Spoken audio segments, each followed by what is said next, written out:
ಉತ್ತರ ಕರ್ನಾಟಕದ ಮಂದಿಗೆ. ಸೊ ನಾವು ಇವತ್ತೊಂದು ಮತ್ತೊಂದು ಜಾಗಕ್ಕೆ ಹೊಂಟೀವ್ರಿ. ಅದು ಯಾವ ಜಾಗ ಅಂತ ಹೇಳಿ ತೋರಿಸ್ತೀನಿ ಬರ್ರಿ.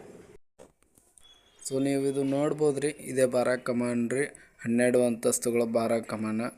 ಸೊ ಬಾರಾ ಕಮಾನ್ ಅಂತಕ್ಕಂಥದ್ದು ವಿಜಯಪುರದ ಪೂರ ಹೃದಯ ಭಾಗದಲ್ಲಿ ಇರ್ತಕ್ಕಂಥ ಒಂದು ಅತ್ಯಂತ ಪ್ರಮುಖವಾದಂಥ ಸ್ಮಾರಕ ರೀ.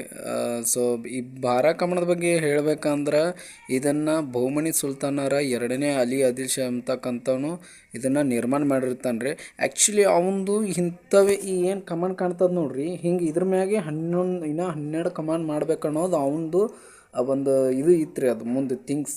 ಸೊ ಅದನ್ನು ಸಹಿಸಲಾರ ಅವ್ರ ತಂದೆ ಆದಂಥ ಮೊಹಮ್ಮದ್ ಆದಿಲ್ ಶಾ ಈ 12 ಅಂತಸ್ತು ಏನಾರು ಕಟ್ಟದ್ನಂದ್ರೆ ಗೋಲ್ ಗುಮ್ಮಟಿಗೆ ಎಫೆಕ್ಟ್ ಆಗ್ತದೆ ಅಂತ ಹೇಳಿ ಕಿಶಿಂದ ತನ್ನ ಮಗನ್ನೇ ತಾನೇ ಕೊಲೆ ಮಾಡ್ತಾರೆ ಅಂತ ಹೇಳ್ತಾರೆ. ಅದು ಊರಲ್ಲೆಲ್ಲ ಮಾತಾಡ್ತಕ್ಕಂಥ ಒಂದು ಇತಿಹಾಸನೇ ಕರೆ ರೀ. ಸೊ ನೀವು ಇದು ನೋಡ್ಬೋದು, ಇದು ಆ 2ನೇ ಅಲಿ ಆದಿಲ್ ಶಾ ಹೆಂಡತಿ ಮತ್ತು ಮಕ್ಕಳದು ಸಮಾಧಿ ಆಗಿದೆ ರೀ.